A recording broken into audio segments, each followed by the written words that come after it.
सभी को नमस्कार।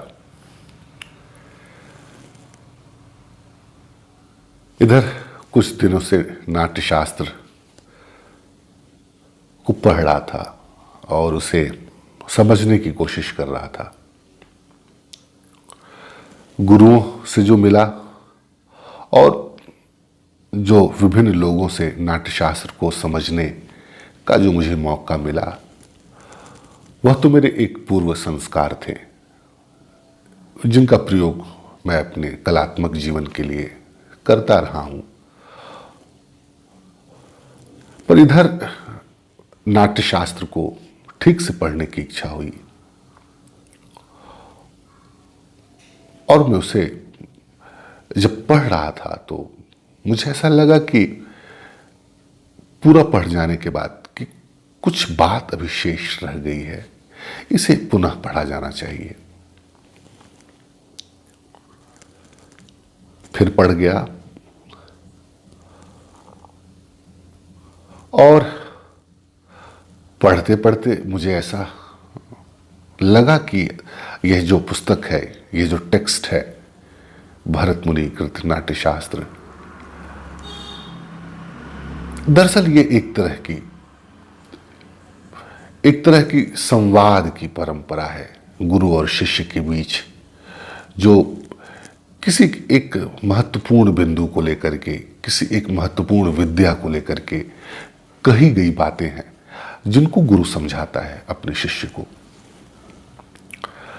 हो सकता है कि यह जो विधान है वो आधुनिक शास्त्र आप शायद भातखंडे का पढ़ें तो आपको ध्यान होगा कि भरत मुनि की तर्ज पर तो नहीं, पर एक संवाद की तर्ज पर पूरा भातखंडे शास्त्र रागों को लेकर के, एक गुरु शिष्य में जैसे कोई संवाद हो रहा है उसको लेकर के निर्मित है और बहुत सारी चीजों का स्पष्टीकरण बातचीत में भातखंडे जी करते गए हैं।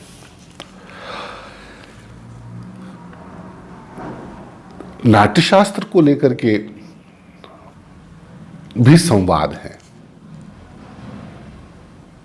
पर वह संवाद थोड़े से भिन्न अर्थों में है, क्योंकि भरत मुनि से जो प्रश्न पूछे जा रहे हैं नाट्यशास्त्र को लिखने के विधान को लेकर के, इसके प्रयोजन को लेकर के, तो वह पूछने वाले कोई सामान्य शिष्य नहीं है, मुनि गंधर्व इत्यादि हैं।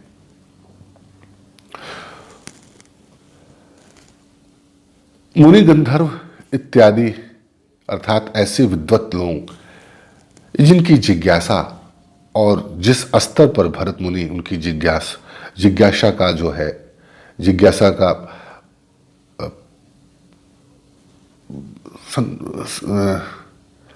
उपाय कर रहे हैं, वह बहुत अर्थों में समझ में नहीं आती है जब एक सामान्य स्तर पर आप पढ़ें, क्योंकि जो माइंड का जो लेवल है मुनियों का और पूछने वाले का और भरत का स्वयं बताने वालों का, वह एक स्तर का नहीं है, वो बहुत हाई लेवल की बातें हैं जो सूत्रात्मक ढंग से कही गई हैं। कुछ लोग तो कहते हैं कि जो भरत की परंपरा है, भरत नाट्यशास्त्र भरतों की एक परंपरा रही है जिसने कालक्रम में धीरे धीरे धीरे धीरे धीरे नाट्यशास्त्र के पर अपनी बातें लिखी, अपनी बातें जोड़ी और एक परंपरा चल निकली भरतों की। तो मुझे लगा कि उस संवाद के प्रक्रिया को पकड़ करके अगर मैं भी आपसे कुछ बातचीत शुरू करूं, एक माध्यम है यह वीडियो कॉन्फ्रेंसिंग का, वीडियो टॉक का, अगर मैं कुछ उपयोग करूं और अपनी बातें रखूं तो मित्रों का और बहुत सारे जिज्ञासुओं का और जो इसमें प्रवेश करना चाहते हैं कला की दुनिया में, उनसे एक संवाद स्थापित हो पाएगा। वह भी कुछ एक प्रश्न मुझे भेजेंगे और उन प्रश्नों पर पुनः विचार करके मैं अपनी बातें रखूंगा और एक सिलसिला पूरा नाट्यशास्त्र को समझने का, समझाने का निर्मित अगर कर पाया तो बड़ी बात होगी। अब जैसा कि आप लोगों को तो मालूम ही है कि एक ऐसी परंपरा भारत में है, कुछ ऐसे विद्वत लोग हैं इस भारत में जो यह स्वीकार करते हैं कि यह जो भारत नाम है दरअसल यह भरत मुनि पर पड़ा, और भरत मुनि की जो परंपरा, भरत मुनि की जो परंपरा आगे निकली, भरतों की जो परंपरा आगे निकली, उसी के आधार पर इस देश का नाम भारत पड़ा।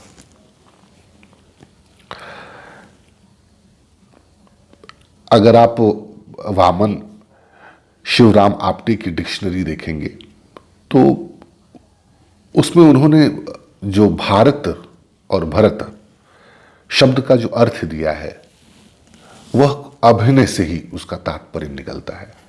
मतलब इसका एक अर्थ अभिनय भी है।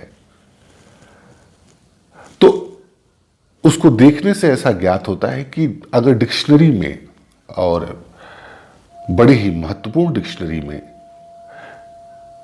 इस शब्द का प्रयोग किया जा रहा है अभिनय के स्तर पर, तो एक बड़ी लंबी परंपरा रही होगी जो यह स्वीकार करती है कि ये भरत मुनि से ही भारत का नामकरण हुआ।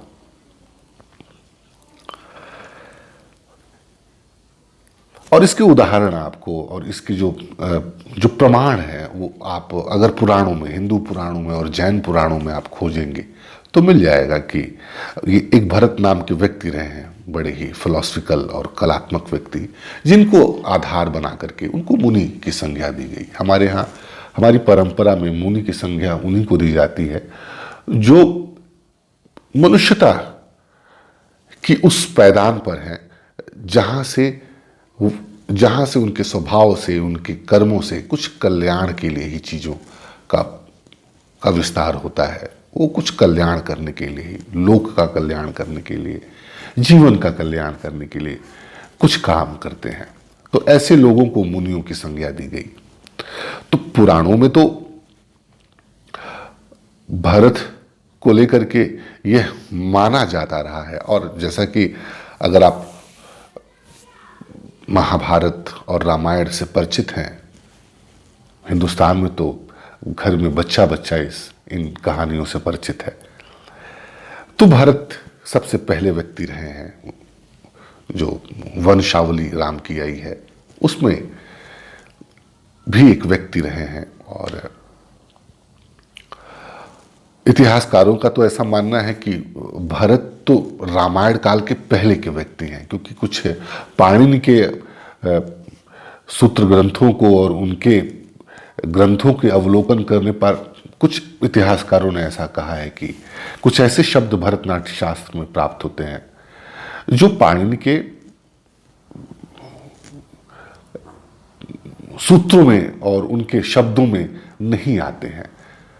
और कुछ रामायण में भी एक आदि भरत की चर्चा है जिनके पास वाल्मीकि गए थे और उन्होंने संगीत और नाट्य संबंधी बहुत सारी चीजें उनसे सुनी थी, सीखी थी, समझी थी, और उसका प्रयोग उन्होंने रामायण में किया।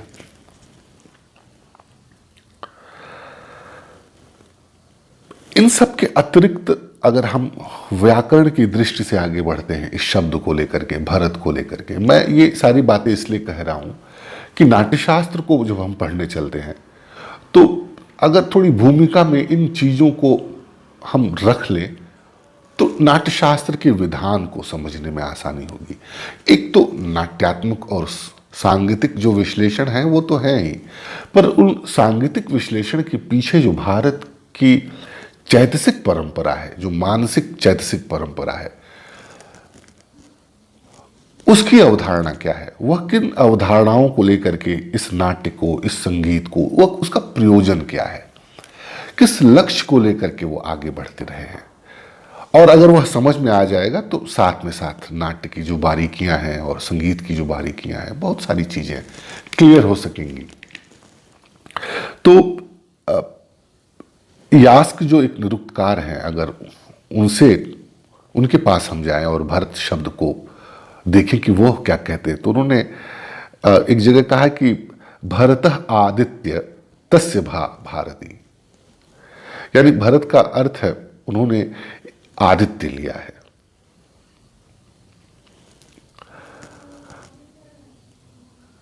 एक सूर्यवंशियों की परंपरा, भारत की परंपरा सूर्यवंशियों की परंपरा है। और इसको इस ढंग से समझें कि भारत भूमि पर सूर्य देवता जो लोक में सबसे ज्यादा मान्य है, वह भारत के लोग यह मानते आए हैं कि जो सूर्य है वह सबसे प्रमुख देवता उनका रहा है। हालांकि वेदों में आप जाएंगे तो प्रजापति और इंद्र की जो स्थिति है वो सबसे ऊंचे दर्जे पर है। पर लोक में और विभिन्न लोक के शास्त्रों और मंतव्यों में और कहानियों में जो आपको चीजें मिलती हैं उसमें ऐसा दिखता है कि जो सूर्य भगवान है वह सूर्य भगवान बड़े ही महत्वपूर्ण रहे हैं भारत की परंपरा को लेकर के, भारत की मानस को लेकर के। तो यह जो आदित्य है, अगर इस आदित्य शब्द को पकड़ा जाए तो वेदों में जिन 12 आदित्यों की चर्चा है उसमें जो विष्णु है, ये बड़े महत्वपूर्ण बात है जिसको मैं अभी आगे जोड़ूंगा, वह सबसे कनिष्ठतम रूप में वेदों में प्राप्त होते हैं। उनसे ऊंचे दर्जे पर अर्थात ऊंचे दर्जे के ईश्वर पर इंद्र की स्थिति है।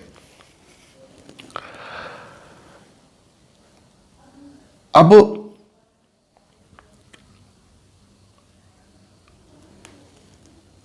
कालांतर में जब हम धीरे धीरे आगे बढ़ते हैं, अगर ग्रंथों का अवलोकन हम करें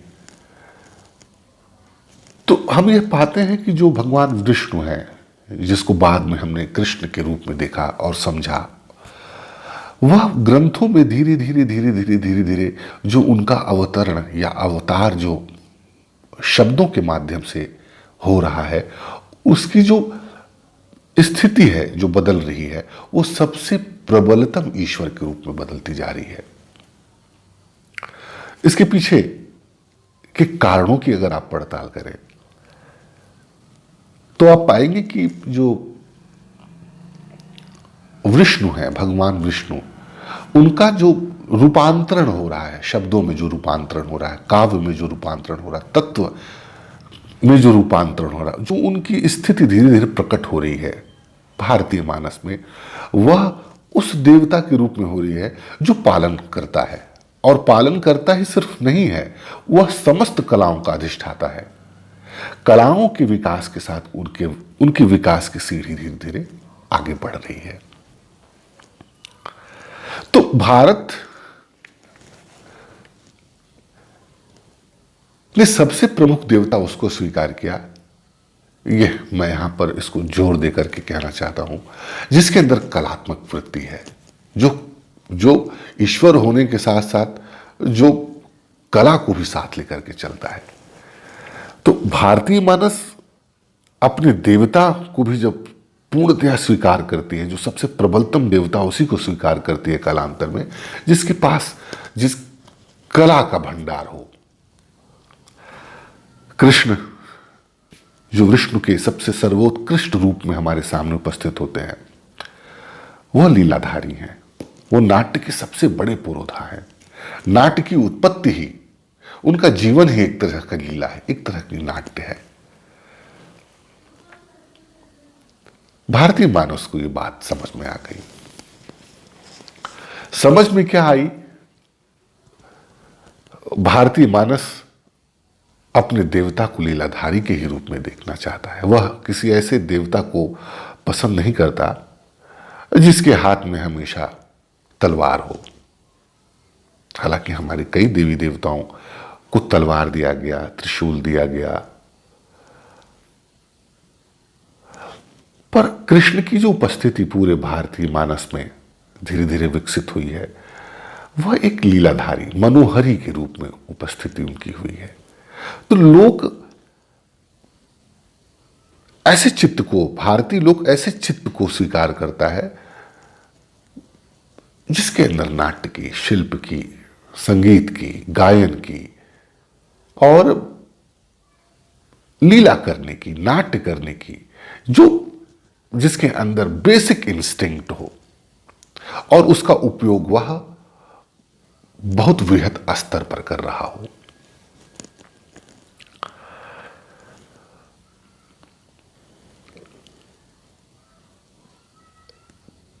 भगवान विष्णु का एक नाम सिपिविष्ट भी है। फिर उन्हें सूर्य से जोड़ा गया। उसका अर्थ होता है कि सूर्य की या उषा की पहली किरण, मतलब सूर्य की वह किरण, पहली किरण जो बड़ी शीतल होती है, गर्म होने के साथ ही शीतल होती है। और आधुनिक तो डॉक्टर्स ये कहते हैं कि सुबह भोर की जो किरण है, अगर उसे लिया जाए तो कई तरह के रोग दूर हो जाते हैं। खैर, वो एक अलग टॉपिक है।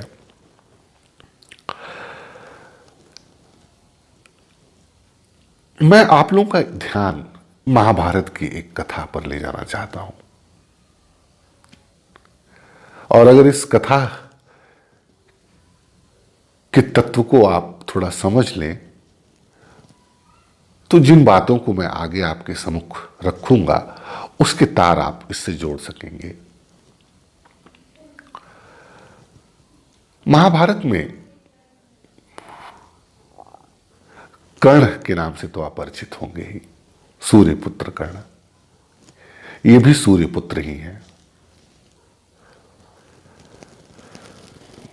और ये ऐसे व्यक्ति हैं जो पूरे महाभारत में जो सबसे बलशाली हैं, अर्थात भीष्म, वो उनके सामने खड़े हैं, उनके पैरेलल खड़े हैं, वीरता की दृष्टि से, ज्ञान की दृष्टि से।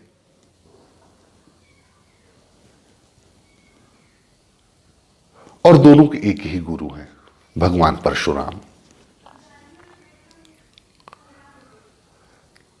आपको एक कथा तो पता ही होगा कि सूत पुत्र होने के नाते, क्योंकि लोगों को पता नहीं था कि वह किसके पुत्र हैं, सूर्य पुत्र हैं, कुंती के पुत्र हैं, तो एक सूत ने उन्हें पाला और फिर वो सूत पुत्र के ही नाम से प्रसिद्ध हुए। तो उस तत्कालीन व्यवस्था में किसी सूत पुत्र को धनुष बाण सीखने की इजाजत नहीं थी।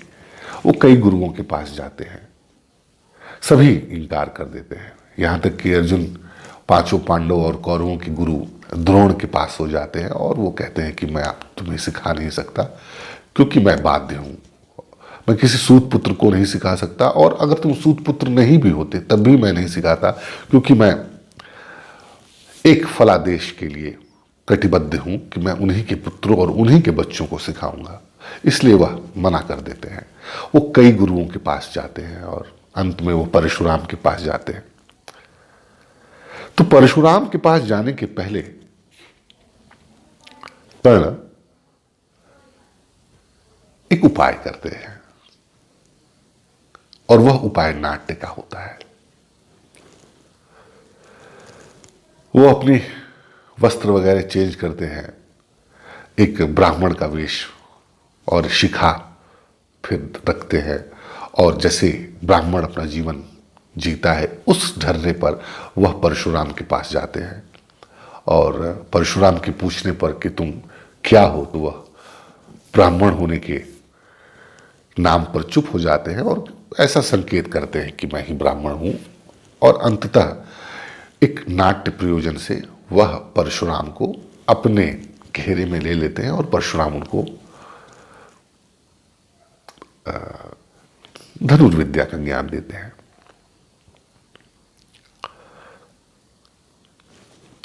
अब यहां पे धनुर्विद्या को लेकर के मैं थोड़ी सी बातें बीच में कहना चाहूंगा कि जो भारतीय धनुर्विद्या है, वह धनुर्विद्या को समझने की आवश्यकता है।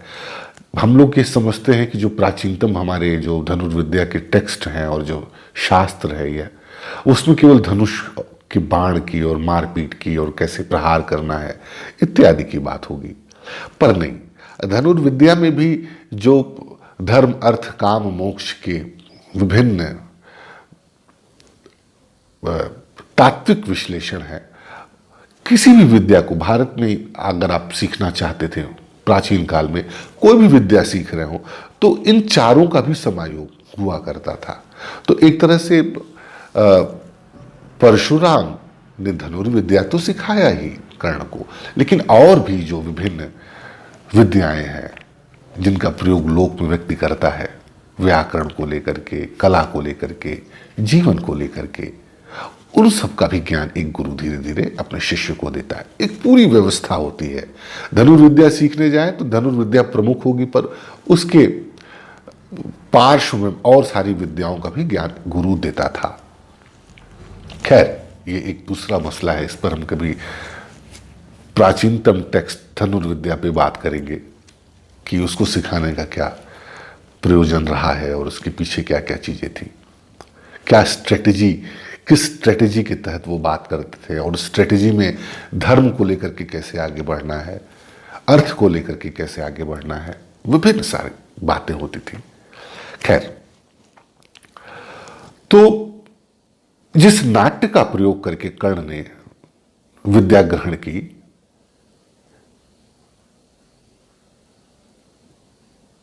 वह नाट्य उसके लिए भारी पड़ा। क्यों? क्योंकि नाट्य का प्रयोग भारत में,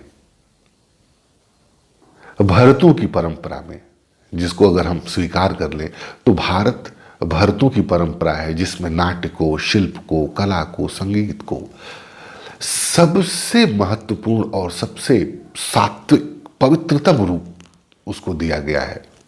उस अर्थ में इसका प्रयोग हुआ है। तो नाट्य का प्रयोग झूठ बोल करके विद्या ग्रहण करने में कर्ण ने उपयोग किया।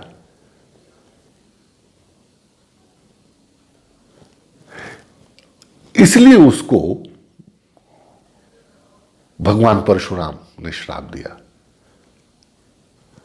लेकिन कर्ण के कहने पर कि आचार्य भगवान मुझे कोई सिखा नहीं रहा था तो मैं क्या करता, तो महाभारत में आता है कि तुम सहजता से अगर ये बात मुझसे कह देते कि ऐसी ऐसी बातें हैं, तो मैं देखता तुम्हें कौन नहीं सिखाता है, मैं इसीलिए यहां बैठा हूं। पर तुमने गलत प्रयोजन से नाट्य का प्रयोग किया। नाट्य इस ढंग से नहीं कहा गया है, मैं इसको थोड़े दूसरे अर्थ में आपके बीच में ला रहा हूं। खैर, अब तो श्राप निकल गया है, लेकिन मैं तुमसे प्रसन्न भी हूं क्योंकि तुम्हारे अंदर वो सारी पात्रता है जो शिष्य में होनी चाहिए। मैं तुम्हें आशीर्वाद देता हूं कि तुमसे भारत में एक नई परंपरा का सूत्रपात होगा, मेधा की परंपरा का सूत्रपात होगा।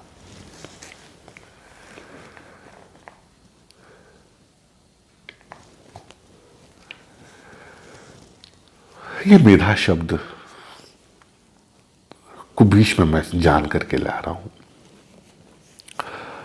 अभी इस पर भी थोड़ी बातचीत करूंगा क्योंकि वह नाट्य, मेधा शब्द नाट्य के किस कनेक्शन से जुड़ा हुआ है, उसका तात्विक अर्थ क्या रहा है, भारत ने इस मेधा को किस ढंग से लिया है। खैर, तो तुम तो अपनी विद्या भूल जाओगे, ऐसा परशुराम ने श्राप दिया। पर क्योंकि तुमसे मैं प्रसन्न हूं तो तुमसे एक नई परंपरा का सूत्रपात होगा। तुम एक मील के पत्थर साबित होगे नई परंपरा को साबित करने के लिए, स्थापित करने के लिए, प्रस्थापित करने के लिए। पर यह ध्यान देने की बात है कि लोक ने उस कर्ण को स्वीकार नहीं किया। ऐसा नहीं है कि कर्ण से कोई किसी परंपरा की शुरुआत नहीं हुई होगी, पर लोक ने, भरतों की परंपरा ने, हम सभी भारतवासियों ने कर्ण के उस भगवान के द्वारा दिए गए आशीर्वाद को नकार दिया, अस्वीकार कर दिया। क्योंकि यह जो भारतों की परंपरा है, भारत, यह अपने में बड़ी गंभीर है। और एक जमाने के बाद इस शब्द का अर्थ बड़े ही संकुचित अर्थ में लिया जाने लगा। इसको अगर मैं थोड़ा आपको बुद्ध के बुद्धत्व से समझाऊं तो जैसे कि कहा जाता है कि बुद्ध जब इनलाइटेंड हुए तो वह एक बुद्धत्व शब्द प्रचलित हुआ, अर्थात व्यक्ति को जिससे हम मोक्ष समझते आए हैं, जिसे कैवल्य आप समझते आए हैं, तो वह एक बुद्ध के नाम से वो बुद्धत्व प्रचारित हो गया। ठीक इसी अर्थ में उससे भी प्राचीनतम जो भारत की आर्ष परंपरा रही है वह भरतों की परंपरा रही है। भरत एक दशा भी है जहां पर व्यक्ति इनलाइटेंड होता है, मोक्ष, इस जीवन में रहते हुए मोक्ष उसे मिल जाता है। जैसे कबीर को आप आधुनिक समय में ले सकते हैं, जीती जागती शरीर में उन्हें मोक्ष मिला। तो यह जो मोक्ष मिलना है, यह जो भरत होना है, दरअसल यही भारत की परंपरा है। रस भाव में जो होना है, तो भरत एक भाव दशा है जिस पे भारत के सभी व्यक्तियों को पहुंचने का अधिकार है। इसीलिए भारत के नाट्य शास्त्र को पंचम वेद कहा गया। वेद का अर्थ केवल व्यवस्था तो नहीं है, वेद का अर्थ तो केवल वेद के मंत्र नहीं कहे जा सकते, उसके पीछे का जो कंटेंट है, जो आशय है, वह क्या है।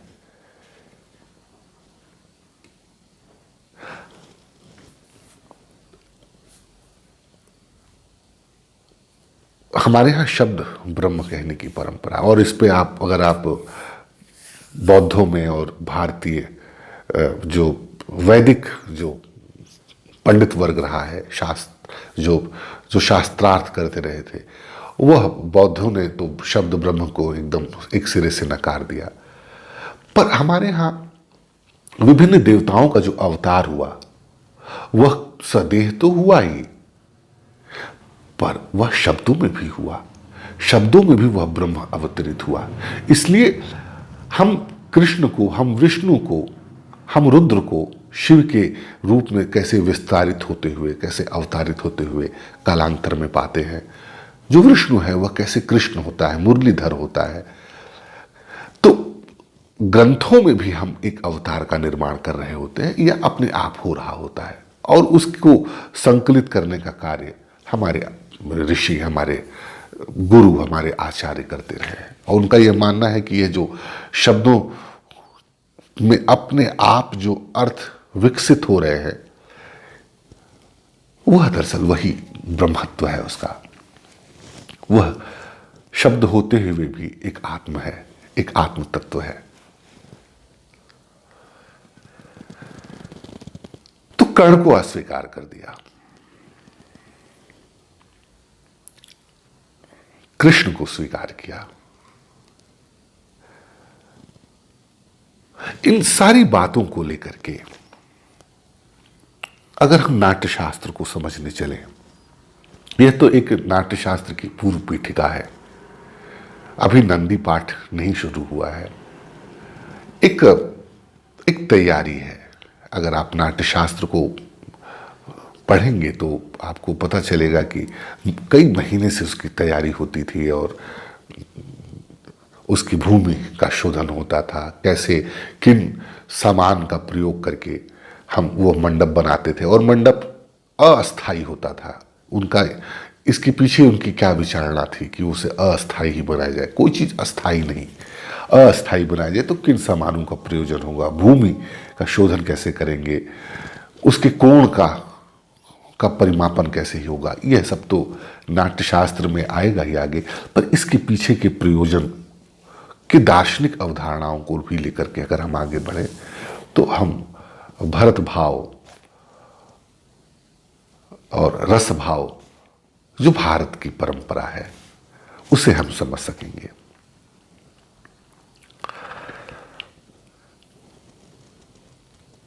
मैं समझता हूं कि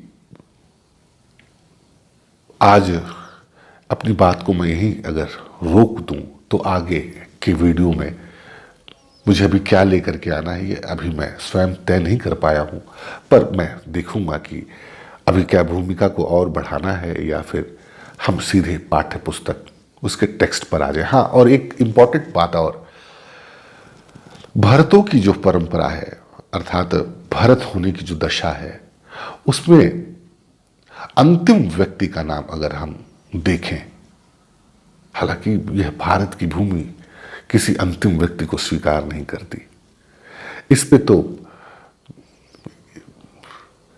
भरत आते रहते हैं क्योंकि उन्हें अपने बच्चों पर को लेकर के प्रेम है, वो मानेंगे नहीं। तो भरत आते रहेंगे, कृष्ण आते रहेंगे, भगवान राम आते रहेंगे, शिव आते रहेंगे। लेकिन अभी फिलहाल इस गैप में जो सबसे प्रमाणिक व्यक्ति भरत, जिसे हम कह सकते हैं भरत दशा, भरत जो रस दशा है उसको समझने वाला जो कोई व्यक्ति था वो आचार्य अभिनव गुप्त थे। और बिना उनकी टीका को पढ़े, बिना उनके मंतव्यों को पढ़े हम भारत को नहीं समझ सकते थे। तो यह तो ईश्वर परमात्मा को धन्यवाद हम लोग दें कि आचार्य अभिनव गुप्त ने बहुत सारी बातों को, पूरे नाट्यशास्त्र को नाट्यात्मक ढंग से, सांगीतिक अर्थ में, शिल्प के अर्थ में, वास्तु के अर्थ में हमें समझाया ही, पर उसके पीछे का जो तात्विक विश्लेषण है वह भी वह साथ लेते हुए चले। तो हम भरत के साथ साथ अगर थोड़ा अभिनव की भी चर्चा करते चलेंगे तो कुछ हम नई बात समझ सकेंगे। और यह बात वैसी ही है जैसे आपको यह कथा तो मालूम ही होगी कि भगवान राम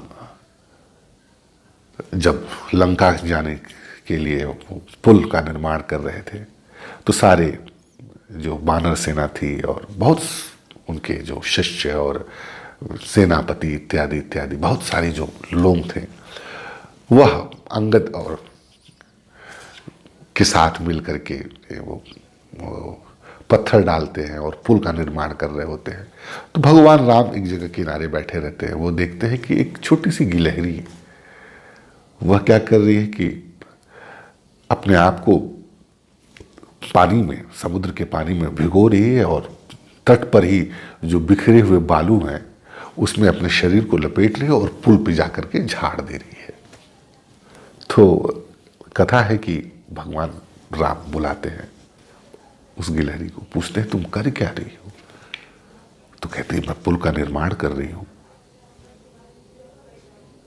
मैं भी अपना योगदान दे रही हूं, बालू को जितनी मेरी क्षमता है वह बालू को हम वहां पर डाल दे रहे हैं।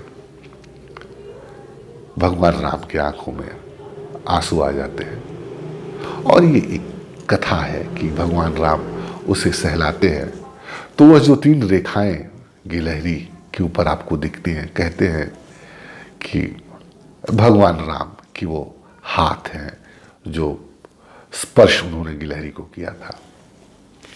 और ये गिलहरी का ये के ऊपर ये जो 3 रेखाएं हैं वो फिर सर्वस्व हो गई। तो मैं भी कुछ, या हम सभी कुछ उस गिलहरी की ही तरह हैं जो भरत की परंपरा, भरतों की परंपरा, भरत भाव को, भरत रस को समझने की ओर आगे बढ़े हैं। उन्हीं का आशीर्वाद होगा तो हम लोग कुछ इसमें आगे बढ़ सकेंगे। बहुत बहुत धन्यवाद।